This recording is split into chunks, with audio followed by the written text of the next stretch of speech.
है लाइट पे ना 9 पे लाइट।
केंद्र सरकार ने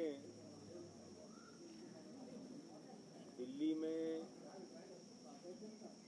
एक अलग तरह का तुगलकी फरमान जारी किया है और जिसमें कहा गया है कि किसी भी व्यक्ति का अगर कोरोना पॉजिटिव पाया जाता है तो अब उसको घर पे रहने का अधिकार नहीं होगा, उसको होम आइसोलेशन का अधिकार नहीं होगा, उसको रेलवे कोच में रखा जाएगा। मैं पूछना चाहता हूं, ये कौन सा तानाशाही पूर्ण फैसला है आपका? देश के लिए अलग नियम, दिल्ली के लिए अलग नियम। क्या भारतीय जनता पार्टी की सरकार, क्या केंद्र की भाजपा सरकार दिल्ली वालों से कोई बदला ले रही है? पूरे देश के लिए आप अलग नियम लागू करेंगे, दिल्ली के लिए आप अलग नियम लागू करेंगे? पूरे देश की गाइडलाइन है आईसीएमआर की कि अगर कोई माइल्ड पॉजिटिव केस पाया गया या कोई कोरोना का ऐसा केस है जिसमें कोई गंभीर लक्षण नहीं है तो उस व्यक्ति को होम आइसोलेशन करने का, यानी अपने घर में अपने आप को अलग रखने का अधिकार होगा। एक अलग से भाजपा की केंद्र सरकार ने दिल्ली के लिए फरमान जारी किया। मुझे पता नहीं दिल्ली वालों से क्या उनकी दुश्मनी है। वो कह रहे नहीं नहीं साहब, पूरे देश में तो ये नियम लागू होगा, दिल्ली में लागू नहीं होगा। दिल्ली में अगर किसी का पॉजिटिव पाया गया, वो चाहे माइल्ड पॉजिटिव हो, वो चाहे गंभीर लक्षण हो ना हो, उसको उठा के रेलवे के कोच में बंद कर देंगे। और वो रेलवे कोच आप जाकर देखिए, रहने लायक है क्या? इस तपती गर्मी में 47 डिग्री टेम्परेचर में रेलवे के कोच आग की भट्टी बने हुए हैं जिसमें कोई एसी की सुविधा नहीं है, और भाजपा ही कह रहे हैं कि जाके उसी रेलवे कोच में आप रहिए। तो मुझे लगता है कि एक बहुत ही अन्यायपूर्ण और दिल्ली के साथ भेदभावपूर्ण फैसला है। दूसरी बात, दिल्ली सरकार प्राइवेट अस्पतालों में 60% बेड सस्ते दामों पर करना चाहती है। दिल्ली सरकार चाहती है दिल्ली की जनता को 60% बेड प्राइवेट हॉस्पिटल में रियायत, कह रही है 24% बेड ही हम प्राइवेट हॉस्पिटल्स का रिजर्व रखना चाहते हैं सस्ते दाम। क्यों भाई, क्या आपका समझौता है प्राइवेट हॉस्पिटल से? क्यों इनके पक्ष में इतना आप मजबूती से खड़े हैं? हम लैब पे कार्रवाई करें, 5 प्राइवेट हॉस्पिटल्स के प्रति इतनी मेहरबान क्यों है भारतीय जनता पार्टी? ये समझ से परे। तो इन दो विषयों पर जो आज बैठक थी, उसमें दिल्ली के मुख्यमंत्री अरविंद केजरीवाल जी ने, दिल्ली के उप मुख्यमंत्री मनीष सिसोदिया जी ने अपना पक्ष बहुत साफ तौर पे रखा है। किसी भी प्रकार का कोई समझौता इन दो विषयों पर नहीं किया जाएगा। दिल्ली के लोग 5 दिनों तक जो होम आइसोलेशन में अपने आप को ठीक कर सकते हैं, रख सकते हैं, डॉक्टरों की सलाह ले सकते हैं, वो यथावत जारी रहेगा। और दिल्ली की जनता किसी भी प्रकार के भाजपा के, केंद्र सरकार के, अमित शाह के इस प्रकार के तुगलकी फरमान को मानने वाली नहीं है। आप जबरन किसी को पकड़ के बंद कर देंगे कि जाओ रेलवे कोच में रहो, ये तो मेरे ख्याल से ठीक नहीं है। कितने लोग होम आइसोलेशन में ठीक हुए, हजारों की संख्या है उनकी।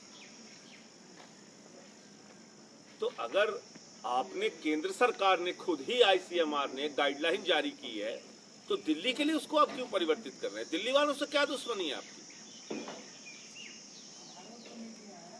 शाम को फिर इस विषय पर मीटिंग होगी। अभी कोई अंतिम फैसला नहीं हुआ है, क्योंकि अरविंद केजरीवाल जी ने और मनीष सिसोदिया जी ने अपना विरोध दर्ज कराया है और ये कहा है कि इन दो बातों पर कोई समझौता नहीं होगा। शाम को इस मीटिंग, अगली जो मीटिंग होगी, इसमें फिर से इस बारे में चर्चा होगी। आप लोगों का कोई सवाल? सर, दिल्ली से ये जानते हैं ना, वो ये चाहते हैं, अगर ये नहीं मानते हैं फैसला, क्योंकि डीडीएम अध्यक्ष हैं खुद एलजी, तब कहाँ तक सरकार जाएगी? क्योंकि मुख्यमंत्री अब शाम को क्या तय होता है उसको देखिए, उसके बाद बताएंगे हम लोग। मैं तो सिर्फ यही कह सकता हूँ कि ये एक अन्यायपूर्ण फैसला है, तानाशाहीपूर्ण फैसला है, और पूरे देश के लिए अलग कानून, दिल्ली वालों के लिए अलग सजा। ये क्या है? पूरे देश में होम आइसोलेशन ठीक है, दिल्ली में होम आइसोलेशन नहीं होगा। उनको रेलवे कोच में रखा जाएगा 47 डिग्री टेम्परेचर में, आग की भट्टी पे। ये क्या है भाई? ये कौन सा आपका तुगलकी फरमान है? सर, क्या लग रहा है आपको कि इससे जो दिल्ली की जनता है वो भी सामने नहीं आएगी, अपनी बीमारी नहीं बताएगी, क्योंकि उसे भी डर रहेगा कि निश्चित रूप से पॉजिटिव केसेस जो होंगे वो लोग सामने आना बंद कर देंगे, लोग अपनी जांच कराना बंद कर देंगे डर के मारे। भाई डर के मारे, एक तो आप ऐसे ऐसे नियम लेके आते हैं। मैंने स्वास्थ्य मंत्री जी को लिखा, गृह मंत्री के साथ जो मीटिंग हुई थी उसमें मैंने कहा भाई टेस्टिंग पूरे देश में तेजी के साथ कीजिए। आज भारतवर्ष 4000 टेस्टिंग कर रहा है, अमेरिका 71,000 पर मिलियन टेस्टिंग कर रहा है, रसिया 1,03,000 पर मिलियन टेस्टिंग कर रहा है, ब्रिटेन 99,000 पर मिलियन टेस्टिंग कर रहा है, भारत 4,000 पर मिलियन टेस्टिंग कर रहा है। हमने कहा टेस्टिंग बढ़ाइए, आप कह रहे हैं साहब दिल्ली में टेस्टिंग ज्यादा बढ़ेगी, और दूसरी तरफ आपने नियम लगा दिया जिसका पॉजिटिव पाया गया उसको रेलवे कोच में रखेंगे। अब कौन टेस्टिंग कराएगा? डर के मारे लोग टेस्टिंग नहीं कराएंगे, तो आप किसको मूर्ख समझ रहे हैं? आप पूरे देश में टेस्टिंग बढ़ाते, आईसीएम आप कह रहे हैं साहब एनसीआर को एक यूनिट मानो, पूरे एनसीआर में टेस्टिंग बढ़ाओ ना। आप कह रहे हो कोंडली तक जाएगा वायरस, वहीं रुक जाएगा, नोएडा में नहीं जाएगा। गाजीपुर तक जाएगा, गाजियाबाद में नहीं जाएगा। मेहरौली तक जाएगा, गुड़गांव में नहीं जाएगा। इधर नजफगढ़ में जाएगा, हरियाणा उधर उसके आगे नहीं। ये क्या है? मतलब मुझे तो समझ में नहीं आ रहा है कि सनक से भारतीय जनता पार्टी की सरकार चल रही है और कितने अहंकार में ये लोग डूबे हुए हैं। पता नहीं क्या समझते हैं अपने आप को, कहाँ के गवर्नर पैदा हो गए हिंदुस्तान में नए, मुझे ये समझ में नहीं आ रहा। ऐसे पागलों की तरह से काम करना ये तो ठीक बात नहीं। और इनके नेताओं का व्यवहार, भाषा देखिए आप। एक इनका सांसद है, हमारे स्वास्थ्य मंत्री अस्पताल में एडमिट हैं, वो कह रहा है जब से अमित शाह आए आम आदमी पार्टी वालों को कोरोना हो रहा है। बताइए आप, अमित शाह इतने बड़े वायरस हैं कि उस आने से उनके सबको कोरोना हो जा रहा है। मतलब ऐसे समय में जब उनका परिवार रो रहा है, सत्येंद्र जैन का, लोग चिंतित हैं, उनके स्वास्थ्य के लिए दुआएं कर रहे हैं, भगवान से मिन्नतें कर रहे हैं, भारतीय जनता पार्टी का सांसद प्रवेश वर्मा वो कह रहा है जब से अमित शाह है आम आदमी पार्टी वालों को कोरोना हो रहा है। किस प्रकार के मूर्खतापूर्ण बयान इन लोगों के? ये चाहते क्या है इस देश में?